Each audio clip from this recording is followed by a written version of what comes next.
Did you know that 50% of your success in life depends on your body language? Learn to master those subtle cues with Hacking Body Language from Spone Trained. You'll learn how to use your body to communicate, how to own the room, increase your confidence, inspire trust, make friends, learn to shift your emotional state, and how to read people like a book. To sign up for this incredible course, visit sponetrain.com/hacking body language today and master your silent body language communication. That's sponetrain.com/hacking body language. Welcome to the Spone Trained Personal Development Podcast. Here's your host, Nicholas Spone. All right, welcome to another episode of the Spone Trained Personal Development Podcast. My guest today I saw on stage at a Tony Robbins event. He was charismatic. He took, 10,000 people through a bunch of different exercises that shifted your breathing and your posture and put you really into a whole different state. And then we kind of got to chat at Life and Wealth Mastery, almost 2 years ago now in San Diego, and built a relationship from there. And welcome, Brian Bradley. Yeah, thanks, boss. What's going on? We have a lot of directions we could go with this. So first, let's talk about what it is that you do with the Egoscue Method. I didn't even touch on that. So what is the Egoscue Method? What is it that you do? What's your primary modality when working with people? Hands off, which is kind of cool because I came from the hands-on world coming out of university, athletic training, going toward my physical therapy, blah, blah, blah, working for Health South. People were always going, my knee hurts. And I would say, well, if I move this, look at that. Yeah, you have some play there. You have a knee injury versus going, you have a knee injury, dumbass, meaning myself. Like, you're such an expert because you moved my knee, Brian. I got off on that kind of stuff. Like, look at me, I can move this. Versus going, let's see, there's swelling, they felt it pop, and there's a twist when I look at the film. I mean, it's not rocket science, right? Why did it happen is what Egoscue answered for me that university didn't. So when somebody says to me, my shoulder's stuck here, and when I go any higher, my elevated shoulder does this, rather than a free moving abduction of the arm.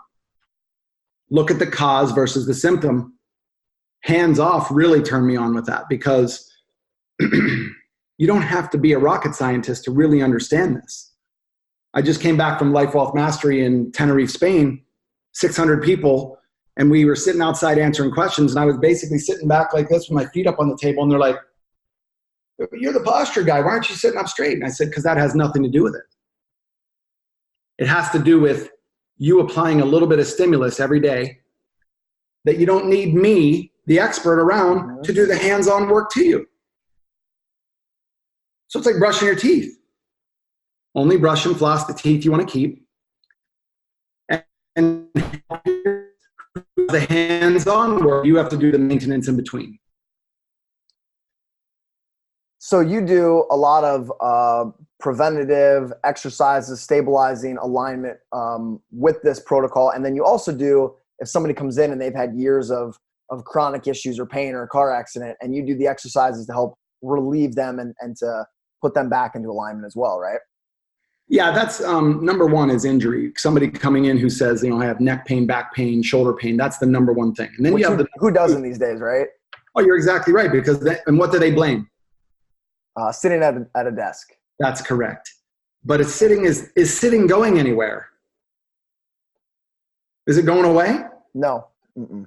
Planes, trains, automobiles, great movie, by the way. But planes, trains, automobiles, sitting at seminars, you and I for a half an hour like this.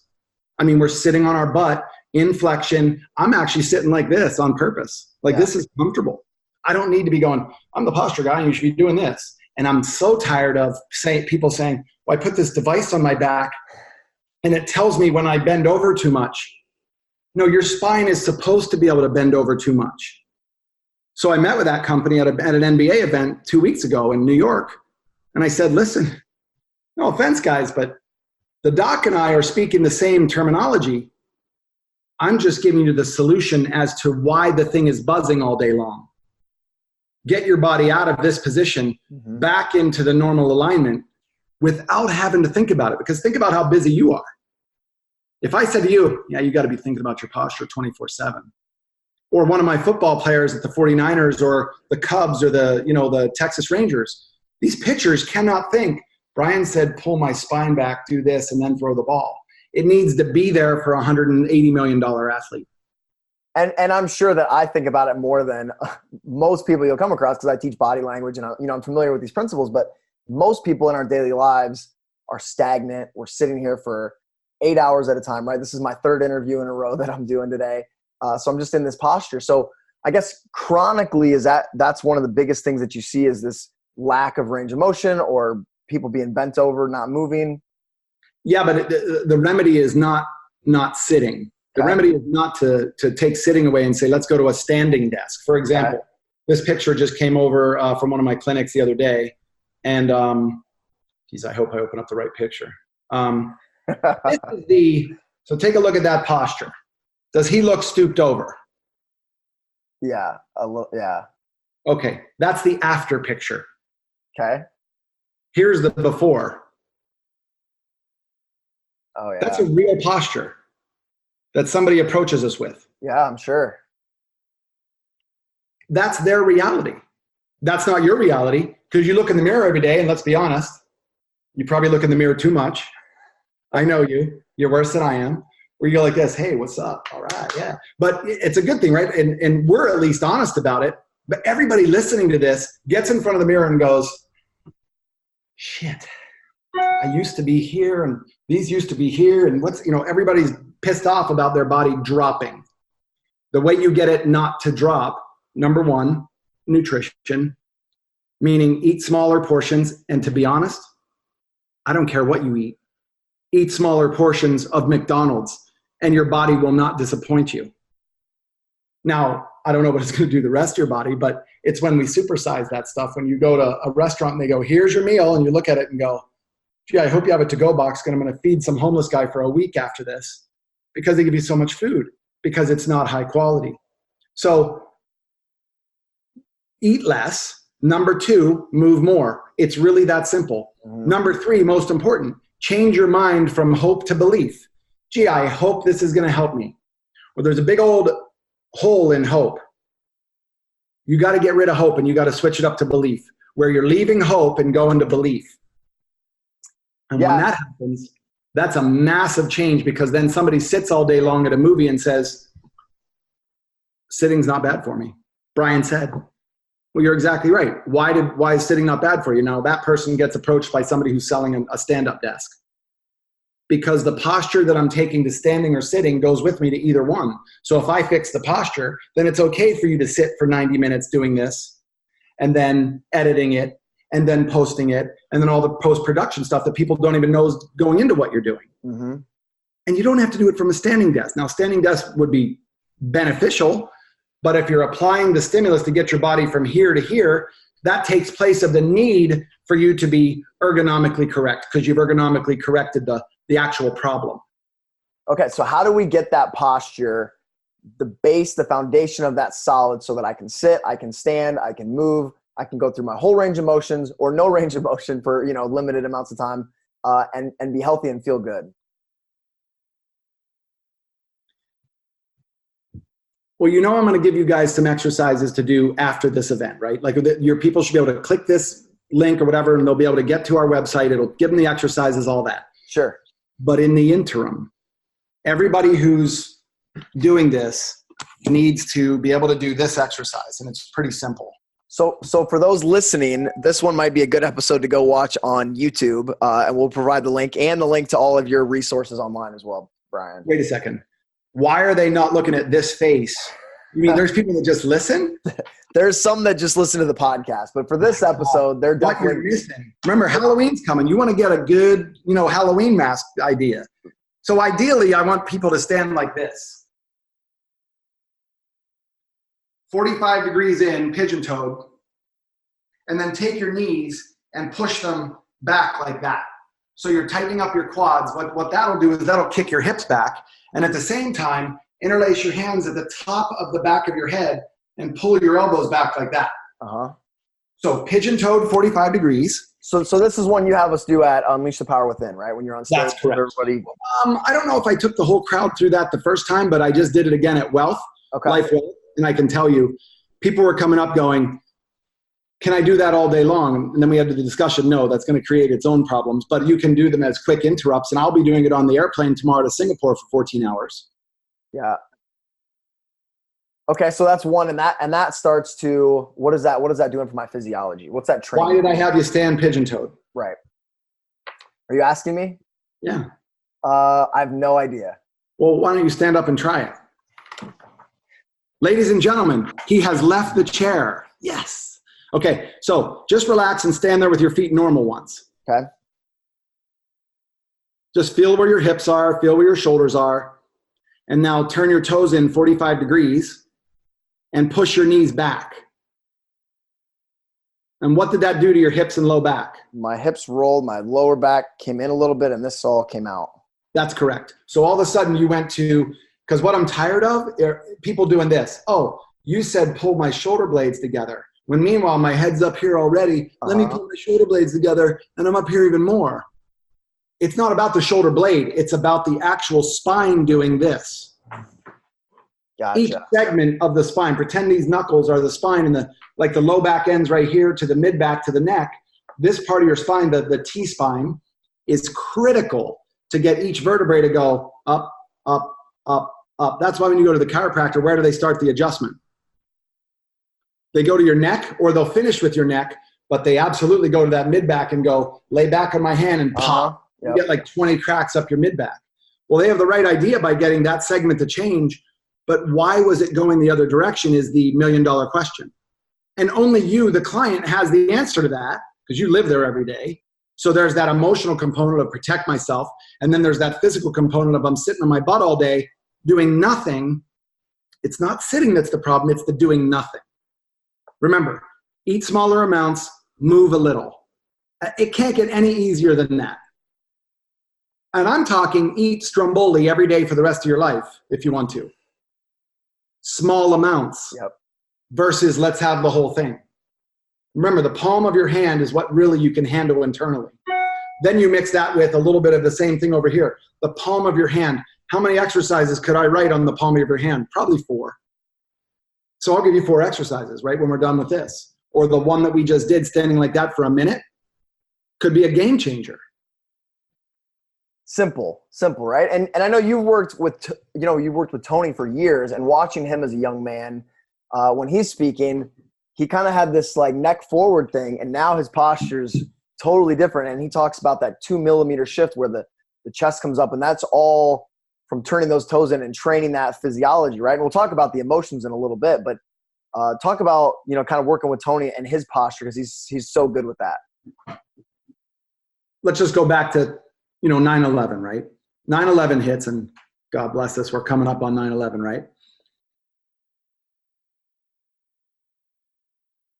From 2000, 99, 98, 97, 96, 95, 94, we're in Kona or Maui somewhere doing Life Wealth Mastery. They used to be like 9-10 days long. It was crazy. 9-10 days of him being on stage. And I'm talking start at 7, end at 3, and he's up again at 6, ready to go at 7.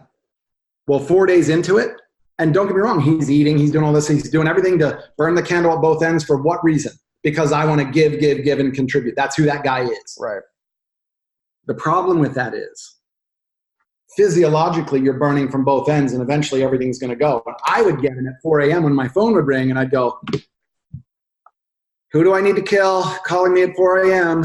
And it would be, Brian, listen, Tony just got off stage. He's doing this. I go, yeah, no problem. We got to keep the juggernaut going. I'll be right up. Boom. Hang up. Bitching the whole way up to that room. Son of a bitch. I'm so pissed. Blah, blah, blah, blah. I get up there, and he's like, yeah, look, he goes, before I go to bed, I want to get this, and I have this going on. I got to be on stage tomorrow. And I look at him, and 4 days into it, his hips have completely gone the opposite of what yours did, pigeon-toed. So it's that no butt disease, the overdose on no acetol, where you have no ass at all. The whole thing drops under like that. And then once that happens, what happens to your upper back? Does it stand up straighter, or does it start to offset the other way? So what you see is his head up here, still trying to give, and then he starts to yell more because he can't get the words out because diaphragm can't fire, which doubles the expense of caloric expenditure, makes him so much less efficient. And to be honest, He's the master. But to be honest, when you're here, you cannot listen with your instincts in this position. You're listening, you're logically and cognitively there, but there's no way your instincts are kicking in to hear what the person's really thinking. He's a master at all of that. Got it. But now where he's at is so much more conditioned because I had to stop being nice to him, and he started traveling with Billy Beck, and Billy's a beast. And so Billy's helping him on the kine side, the nutrition side.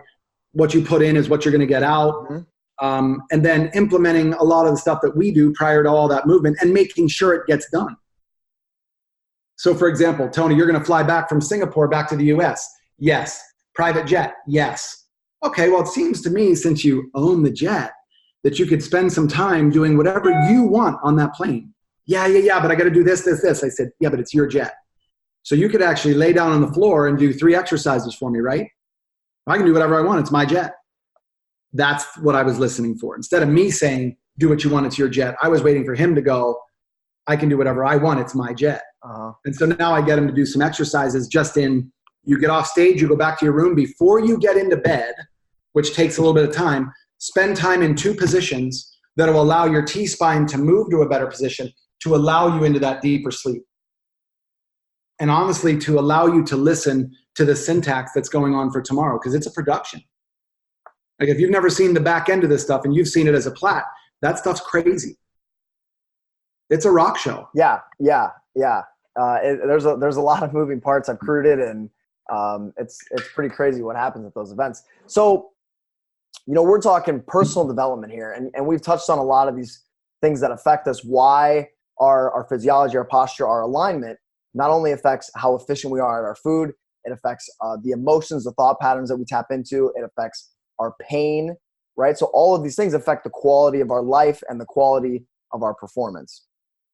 And so with Tony, and I know for me, when I'm starting to get run down and I have, acid in my body, my posture is like, I notice it. It's one of the first things to go. My shoulders come forward, my head comes down, and it's like, it's more work to come up. And so when I'm able to get those back up in alignment, clean my body out, my thoughts, emotions are so much better. And the way that I feel and move is totally different. Why does that happen? Like, why do you allow yourself to get over to that? I'm not even, listen, no judgment, because right. How do you, and I've seen you, right? And I know how committed you are to yourself and to others. How do you get yourself over here? It's a lot of times when I'm traveling, trying to get my diet right, my sleep's off, I'm at events, going back and forth, doing exercises and all of those things. I only let myself get there for a day or two. I come home, get everything cleaned out, and I'm back on track. So it's not like it's a chronic issue, but there are times when I dip into that, not feeling optimal. Or enjoy the shit out of that cheeseburger.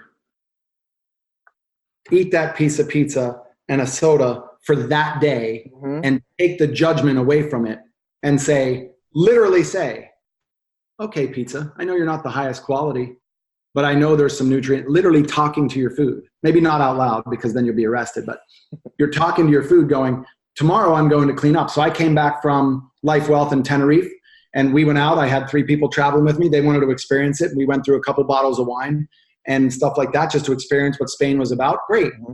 And I said, it's made of grapes, it's doing this, I'm half Italian, it's not going to hurt you, blah, blah, blah, all this other stuff. But I said to myself, when I get back, I'm going to be juicing for lunch. First cold pressing of juices and stuff like that. Yep. Breakfast, I'll have Bulletproof coffee every morning. I did over there too, which is always consistent. And then third, if I want pizza for dinner, I'm having it. If I want to have a grass-fed lamb or grass-fed steak or just full vegetable, then I'm going to do it. But it's mindset. And you know as well as I do that you can make that 2 millimeter shift as long as you change your mind. But your mind, if it doesn't affect your heart, then it's not a true belief change. Mm-hmm.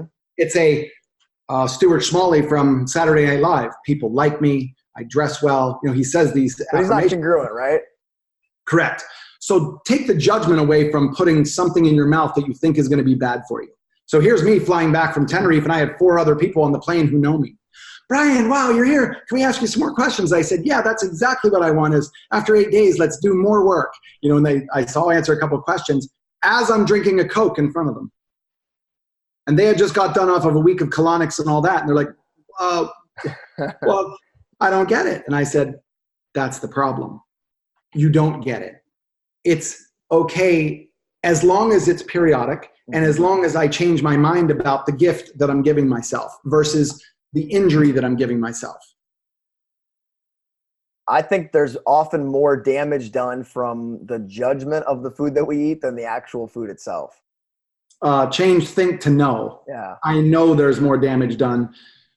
Remember at one of the, I don't know if you were there a long time ago, at one of the winter events with Platt. I don't know if you were at that one, but Bush spoke one year, Clinton spoke another year.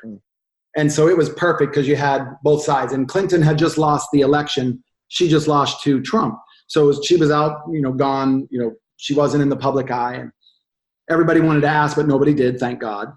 But they did ask him this question: what do you do about all the negative that's said about you? Now let's equate the negative that's said about Bill Clinton to the pizza and Coca-Cola you're going to put into your body.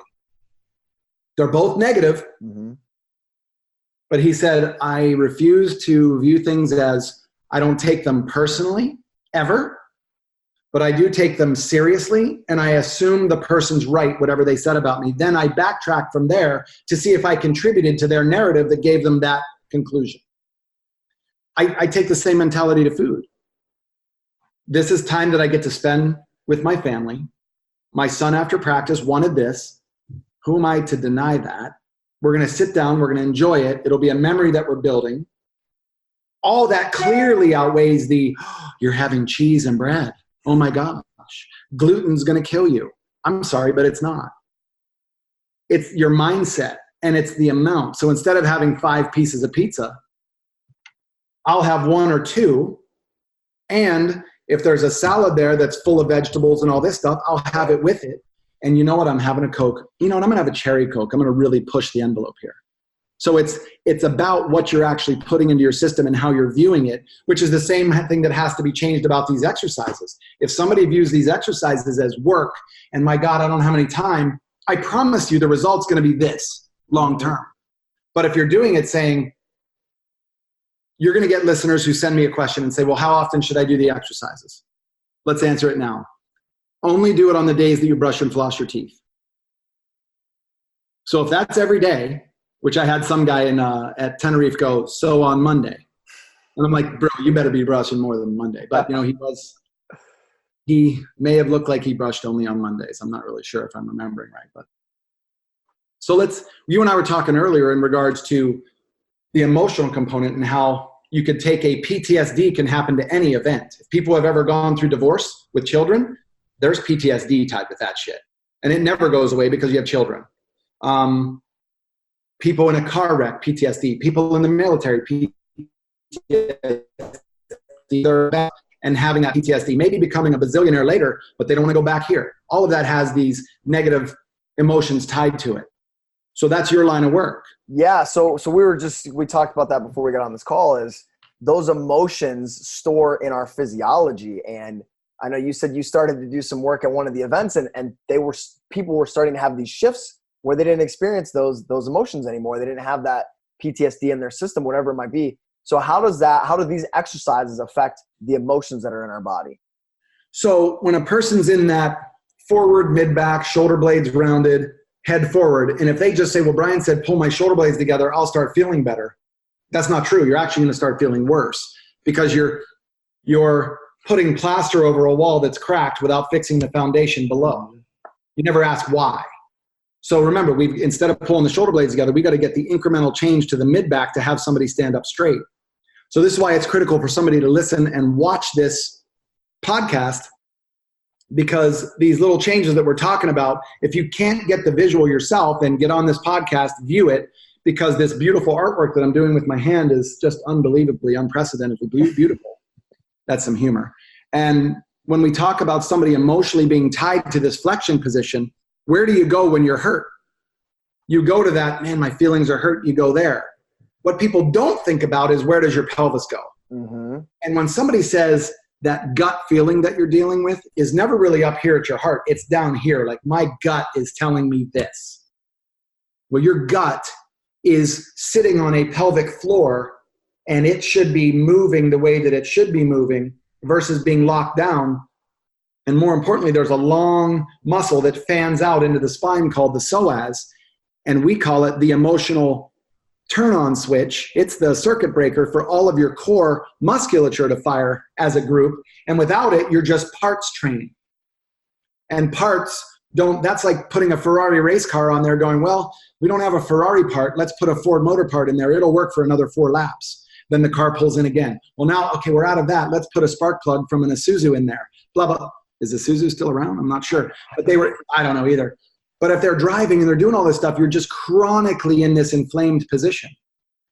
If you want, and I know the people listening to your podcast do, because they want to move themselves psychologically, emotionally, and physically and tie that realm together, they have to change the physical foundation of their body. And listen, I've been doing this 30 years. I don't waste my time.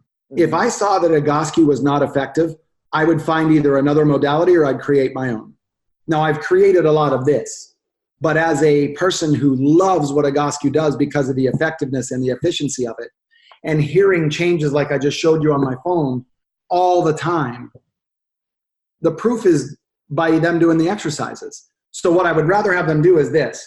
They can stand over here in this place and close their eyes and picture an event that they didn't have a lot of fun with.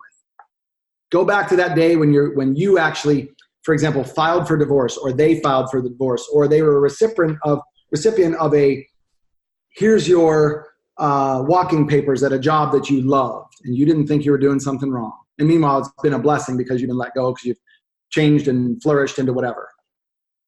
But there's that one moment that you were so negative.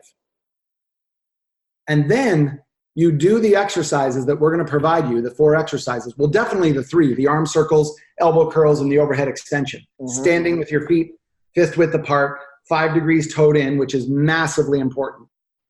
Because once you turn the foot out, you've unlocked all that closed pack system. And you change that T-spine and your hips respond accordingly. Then I want you to close your eyes again, and I dare you to feel the same way about that negative situation. Now, the reason I say that, and I put it in those words, is because I already know the result. But I know there will be the people who go, yeah, okay, well, mine's so negative, and I'm so this, and I'm so this. Remember, it's all about that significance, and I'm not judging that significance either, because you're looking at the most significance-driven dude in the world, and I'm kicking some fucking ass. I'm sorry. You and me both. I think that's why we get along, Brian. Okay, maybe beat that out. Sorry. But my kid's at school, so I can say that. But the ideal situation is that you can use that significance to your benefit, which I have. So I look at that and say, when a person goes, okay, I identify with my PTSD, that's who I am.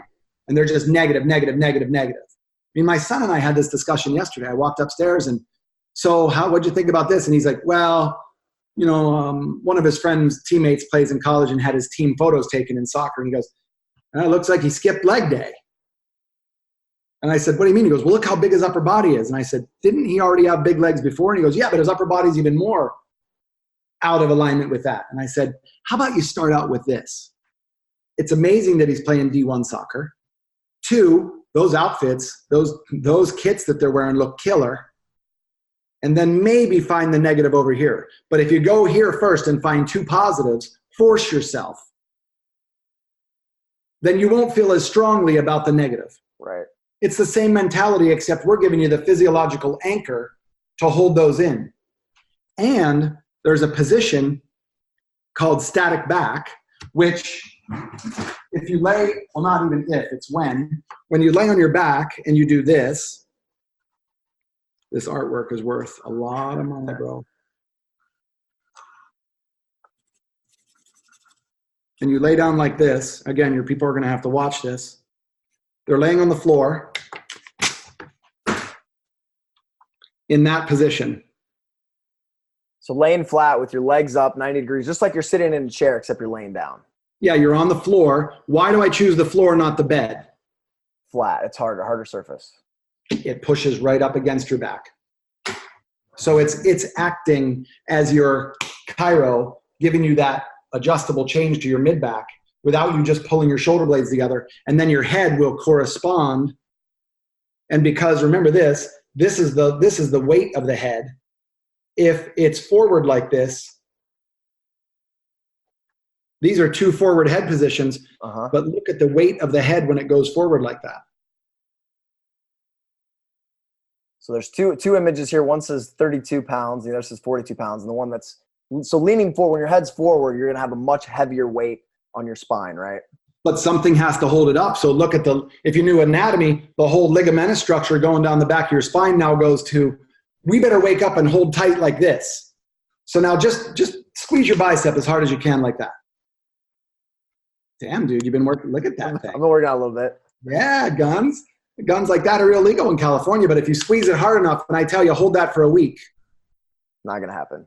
Doesn't make sense. But yet the person walking around like that is constantly firing the small muscles to do this. They're so oxygen deprived. They're like beef jerky, and I'm talking shitty beef jerky, not even grass-fed, really good stuff. You get them in this position and say, just let your body settle down in that position. 30 minutes, 3 times a week. It'll have a massive difference on their upper back. The next time they're in an argument with something, phone call, person they're fighting with in their house, go down, get into that position, take 5 deep breaths, and I dare you to feel the same about the conversation. You might still be pissed off, but it doesn't have a grip on you. Like, it's okay to get pissed. Right. It's okay to problem solve, but it doesn't have to be a game changer where it's forever affected your relationship with that person in the house, and then your judgment starts. Well, so, the mind-body connection is such a powerful thing that I think most people often overlook. And when you're stuck in a range of motion in your body, you're stuck in a range of emotion, right, as well. And so the Egoscue method allows that, opening up, getting back into alignment, where you can move through the full range of motion and emotion. And that's what really personal development is all about, is being able to kick those emotion and those limiting beliefs and those patterns that you're stuck into. And there's a million ways to do it, right? With hypnosis and with cleansing and with all this stuff. And Egoscue and postural alignment is one of those that just allows you to open that body up, connect with the mind in the right way, and like you're talking about with the gut, and listen to your internal system in a way that most of us can't, because we can't access that range of motion. Look, we should have opened up with that statement, because that's exactly the tie into 50% of my business is getting the person to change their hope, which is, gee, Brian, I hope you can help me, to I believe that I can get well. Mm-hmm. Now, the difference is, Brian, I hope you can help me. The finger's still pointing out. There's still 3 fingers pointing back, right? I need you to believe that your symptom is not permanent. Because it's not. It'll soon and very quickly become something of the past. How many people come to you with a permanent diagnosis from a doctor that you're able to shift them out of, or help them shift out of? Sorry, let me hear that again. The internet went down. Yeah, I said, how many people come to you after seeing a doctor and getting some diagnosis that they're going to suffer with this thing forever, and you're able to help them move through a range of motion and at least experience some kind of relief from it? Well, remember, I deal with 2 or 3 groups of people. So the Tony Robbins world, they're already in some kind of belief change. Sure. Let's just go to our clinics. 100% walk into our clinic going, I've been given this diagnosis and, I've tried everything. $195,000 I spent last year. $195,000 on this, and I had a surgery, and I sold my car and did this. That creates a huge problem for me, because in about 15 minutes, you're going to feel so much better. And then I have one pissed off patient on my hand, because they're going, $195,000. And right now I'm 85% better after 4 exercises that are geared at changing my thoracic spine and taking the rotation out of it and getting my hip to do its job. Hold on. Okay. So ideally, ideally we have to get back to a point where we get people to get their hip to be the driver and their upper back to be the passenger. Mm-hmm. And once that happens, it's a game changer. So we'll go over a couple of those exercises in a minute, but I want to go back to one thing you talked about, the psoas. So I know I've been kind of lately working on stretching that myself and doing some exercises for it. Talk about the importance of the psoas, and you even mentioned that it ties everything together emotionally as well. The psoas, if you think about this,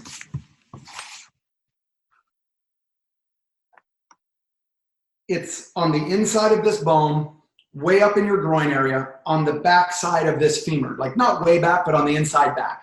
It crosses through the hip and comes up into the spine like this. So it's basically that direction. And it actually fans out like this. Like, see how my hands are thicker up here? Yep. Now, because of that, it also works like a hammock. So it basically hammocks a lot of your internal organs.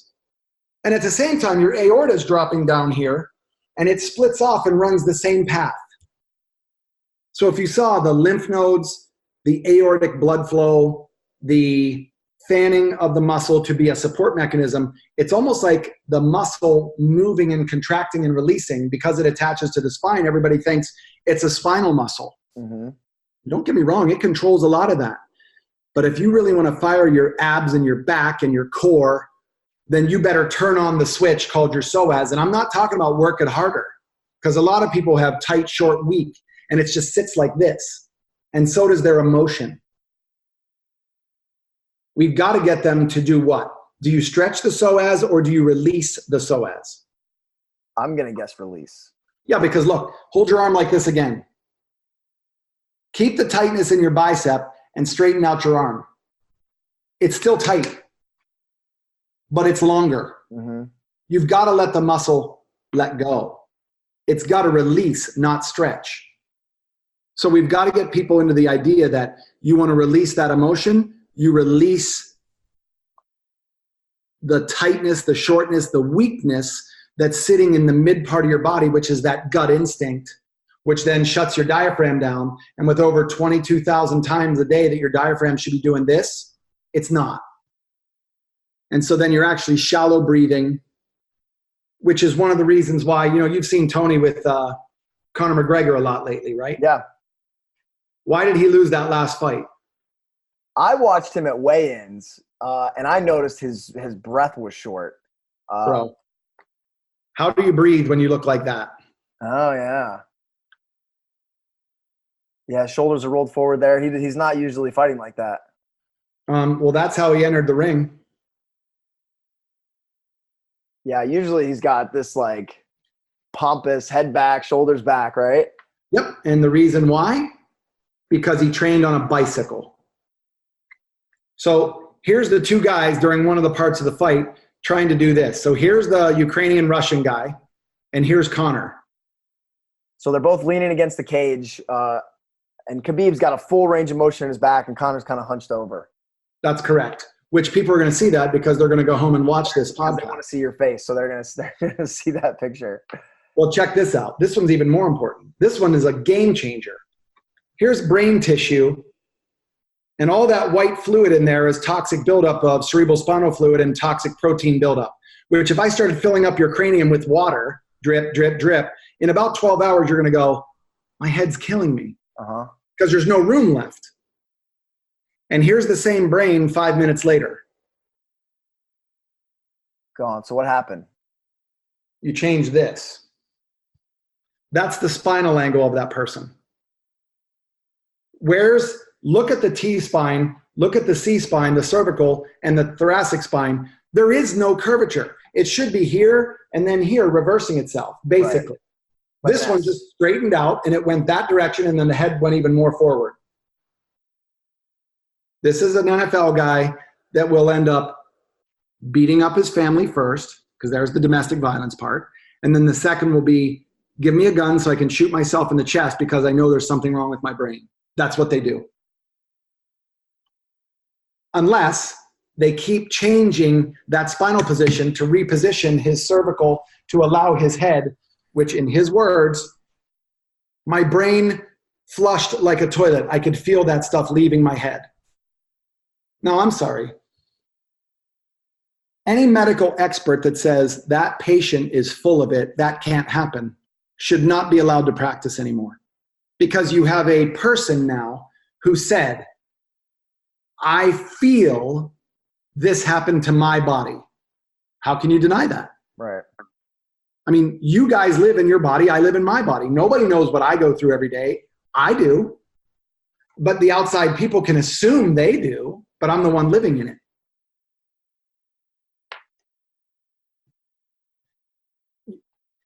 Listen, you're not broken.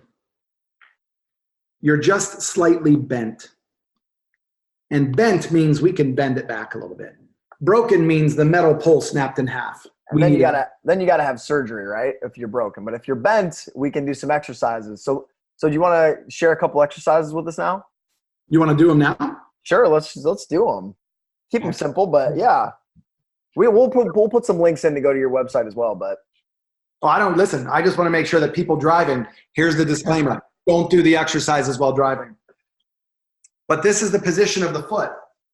You need to be, here's turned out, here's turned out, and here's too wide. So when I say hip width, I'm not talking out here. I'm talking right in line with your hip joint, fist width apart between your big toes, and slightly toed in about 5 degrees. That's where I want you to be straight.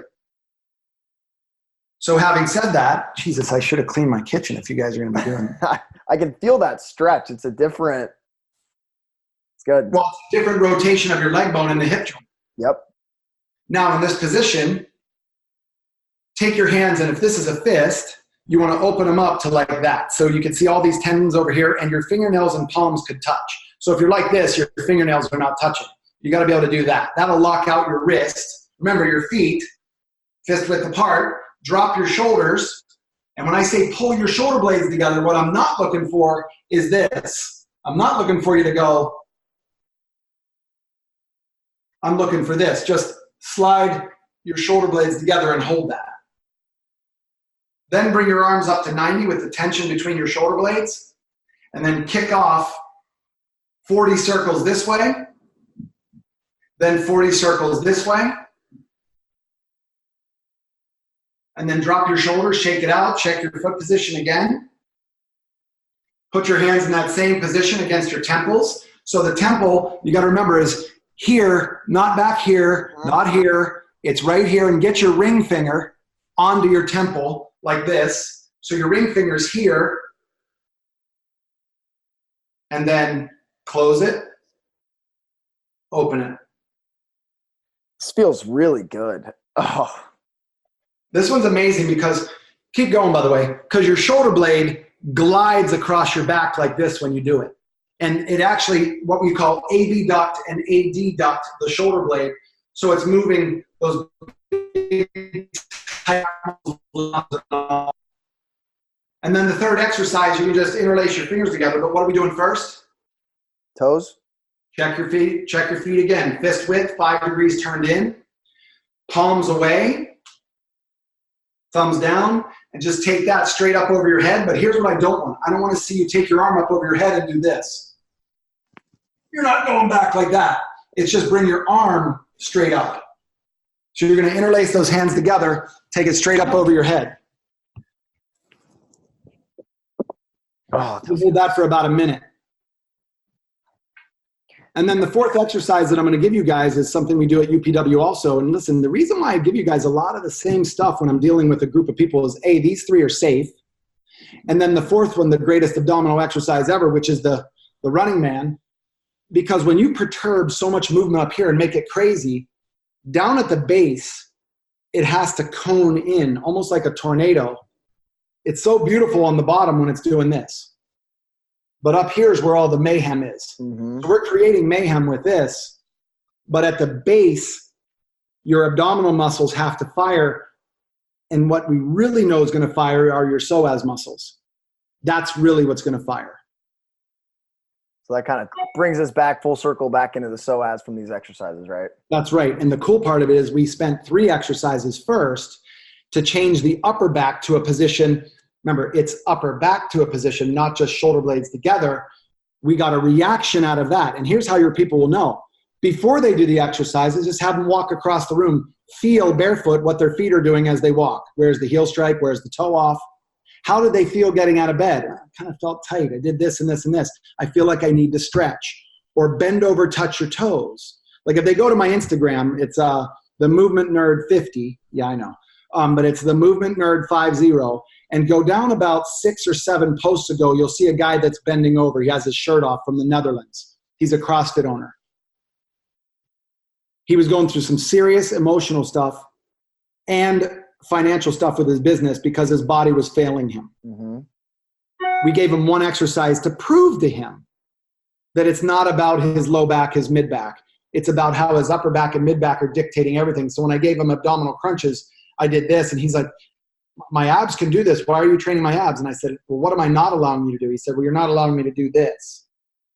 So we took that lever arm, made it so much longer, had him do the crunches like that, which you'll see on the Instagram.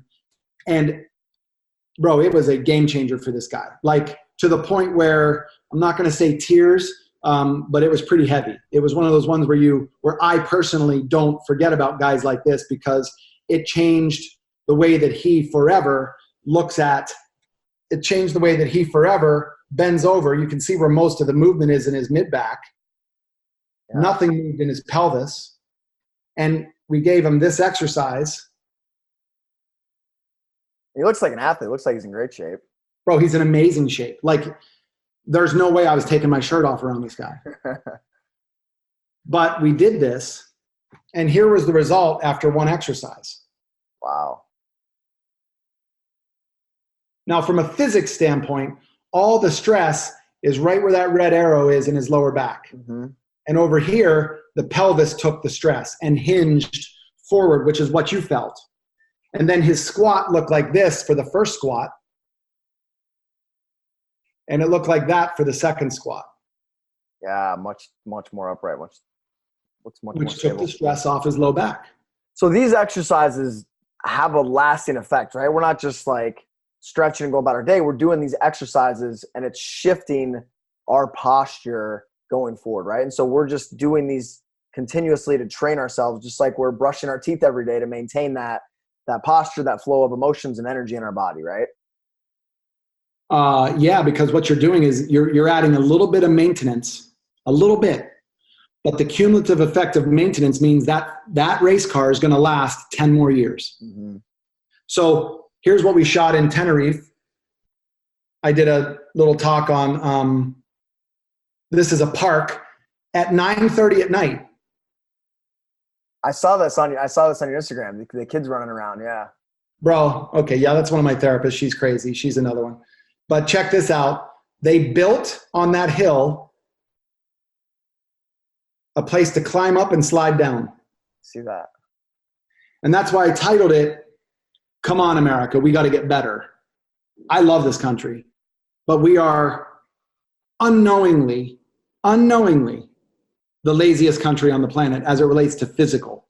But where do you see most of the physical stuff coming out of? You know, all the fitness stuff's coming out of here. The rest of the world listens, blah, blah, blah. But we have to force ourselves to go to the gym or do exercise that really pushes us to high intensity. Versus, when's the last time you turned your phone off and went for a walk? And if you really want, yesterday. Really? Tell me about it. Actually, I went for a run in the park. I don't know if that counts. Probably doesn't count. No, last week I was up in the Northwoods of Wisconsin playing outside. Okay. Yeah, think about that. You had to go to Wisconsin to do it. Yeah. So I'm in San Diego. It's concrete central.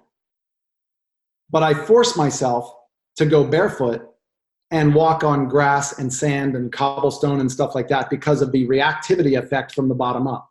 Right. We got to realize that any little thing that we do affects and has a cumulative effect up the chain from the foot. But if the hip is off, there's a chain reaction from the foot, and then there's a detour right here that says, I can't really get through, something's blocking me. And that's where the lymph system comes into play. You know, you grab a probably 90% of the females we know. And you say, why do you work out? And then finally, when we dig down deep enough, they go, well, yeah, okay. You're right. I work out because I want to look better to myself and others. Okay, great. Don't judge it. Just be real. Second is health. Third is strength. Fourth is longevity. But number one is I got to love what I'm looking at in the mirror every day. And there are women, they actually admit it. Guys hide it and go, oh, no, I love how I look, until nobody else is around. And we go, oh, I could be bigger, faster, stronger. We go to the self-judgment just like they do. If you really want to get more out of your workout, then change the way your body's aligned so that your lymphatic system can help you. Because physiologically, you're supposed to basically burn fat equalized all across the body. Is that correct? Yes. Think about what that's true. You should pull fat evenly from around the body. So a person loses 50 pounds. They lose it here, here, here, and here. They don't lose it in the abdominal region and the lateral and posterior hip region. And they're like, well, yeah, no, that's next. I'm like, really? How about never? It's not going to happen. Because the way your heel hits the ground and the way your body pushes off the toe is so skewed, because you're not hip driven anymore, you're upper body driven, that your body is spot pooling fat, what they call fat, which I call fat in a different spelling. I spell it PHAT because that's part of the lymphatic word. I need you to realize, ladies, if you're listening, it's not your fault. And I'm saying that just like Robin Williams said it to on Good Will Hunting, it's not your fault. It's not your fault. So if we want to get tears and all that stuff, it's true. I can make myself cry. It's not your fault when you don't realize that your lymph system is blocked up. And now we're talking about real health and wealth. Because now we're talking about wellness, not just how do I look. Right. So this just isn't about posture and pain. There's that huge performance link at the end. And people want to be, fix my posture correction. Once that's corrected, we want to move you into posture conditioning. And once you move to conditioning, and it's not like 2 days in football, this is whatever you consider your own conditioning. It could be a walk, but a walk on a body that's better positioned so you get a better heel strike and you're pumping your lymph system. And in 30 days, you're going, all I did was walk and I finally dropped 4 pant sizes. But you walked in a better position, which unlocked the levee to allow the body to get rid of toxic fluid and byproducts. Learn something new every day. I never made the connection with the posture and the lymph system and that stored fat in those areas. That's well, I am so sick and fucking. Okay, let me go. You're good. So sick and tired of people being lied to about why they should work out more and eat less. Now I'm telling you to eat less at a sitting, just because instead of 3 pieces of pizza, have 1. Have a big salad. But even a big salad like this with dressing, I don't care how many greens you're eating, it still has caloric intake when you really only needed this much. So start realizing that what you put swallow is what you get out physiologically.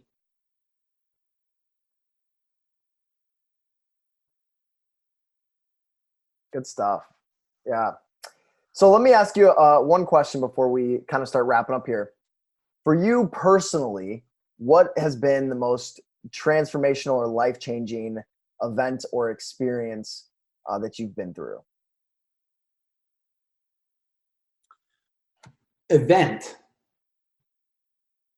or just thought process? Because I can tell you. Yeah, anything that's shifted in you that's been like, oh, this is what put me on a different path or changed something in your life.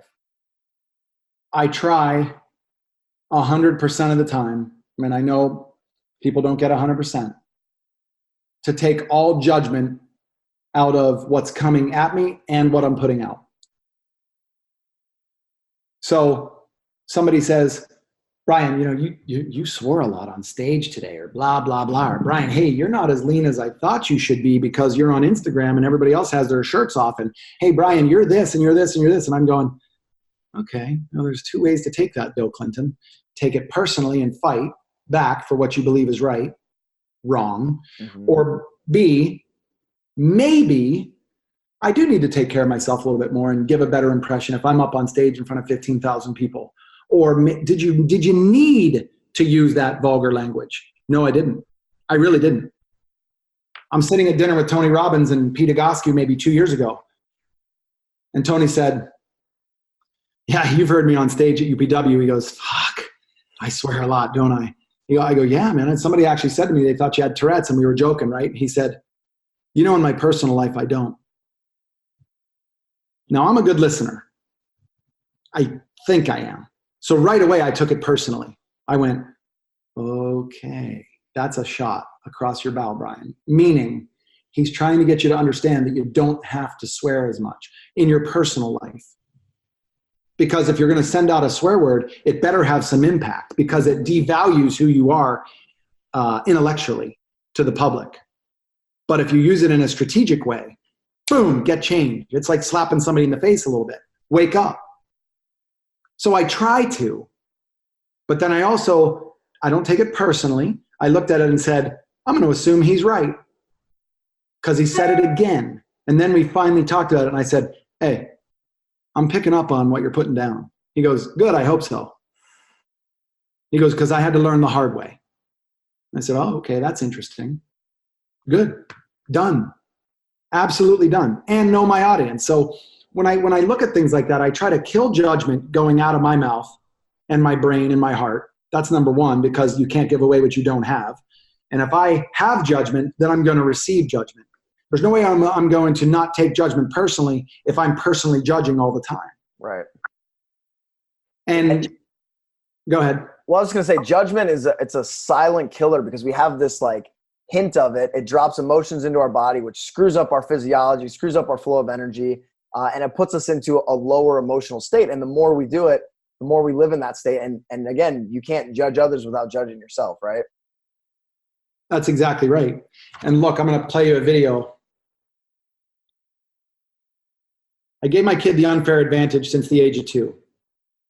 He had no idea that I was training him. And I wasn't consciously going, you're going to be bigger, faster, stronger. It was, I'm going to give you the best chance to be the athlete you could be. Mm-hmm. But here's him running a 200-meter run, really never coached in running. But I just told him, move your arms as fast as you can, your legs will catch up. What I didn't know is right before this race, the other trained sprinters at the age of 14 saw him come up, and he's running. And of course it turned into race because he's the white kid there. And they said, ooh, Whitey, this is your first time, you're a virgin, blah, blah, blah. We'll get ready to see the back of my cleats, blah, blah, blah. They were just talking so much stuff to him. Now my son takes that, doesn't fight them, but I kept training him to go, take that, don't bottle it up, put it over here where it can help you as fuel, and then teach them a lesson. And here's the lesson. So there he is in the back in the white shirt. Okay. It's a 200-meter run. Oh, he's passing people fast. It's 200 meters. Wow. Now, I mean, he's 40 meters ahead. That's correct. And right there, he started feeling bad, so he slowed down. And I said, well, hey, don't ever slow down again. You know, once you have your opponent there, you go at him again. This is an MMA fight for, you know, that's why I always wonder, but you make one hit in the MMA fight, and then the guy's down, he's stunned like this, and then the guy gets on him again and goes one more, because they've been trained, once he's down, you go down. So I'm not condoning that behavior. Right. What I'm saying is, mentally, that kid came up to him after and said, I don't know what happened. And Cole goes, I do. Don't ever piss me off like that again. And he goes, you can help yourself by just running your race. Because what I did is I taught you a lesson. And I wanted him to say this, because you can actually help this kid become a better person rather than I'm the fastest runner, blah, blah, blah. Because he's going to get, you know, he gets to high school and college, he's going to run into the best runners of all time. So psychologically, we create a belief system at Egoscue. Your body's not broken. You are enough.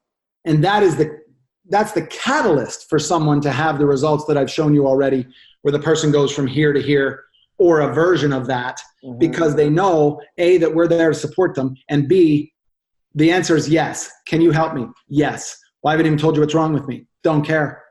Because that's like saying, would brushing my teeth help? Yes. Well, you don't even know if I have dental caries or anything else going on. Doesn't matter. You still should brush your teeth. So just oil the joints a little bit and your body will not let you down. I love it. I love it. Well, I want to say I appreciate the interview. Any last thoughts you want to leave us with? And we'll put all the links to your content as well in the show notes. Yeah, listen, don't ever tell me that we're going to do a 30-minute podcast ever again. Okay. Because I think this went just a tad longer. Just a little bit over, but that's all right. The content's been really good, so I'm sure our audience will be okay with it. Well, I will tell you from your audience standpoint, I have clinics all across the U.S. They're open to people coming in from people like you who say, look, they may not even know about this podcast right away, my clinics, until I put it out there to them for them to pass out to people. Yep. But when the person comes in and say, look, I came in from this podcast and I did this and this and this and I feel so much better. Tell me why, what, when, and how. Their job never changes. It's the same as somebody saying, I read the Pain-Free book that Pete Egoscue wrote 21 years ago. Still the #1 book on Amazon for lower back pain and all that stuff.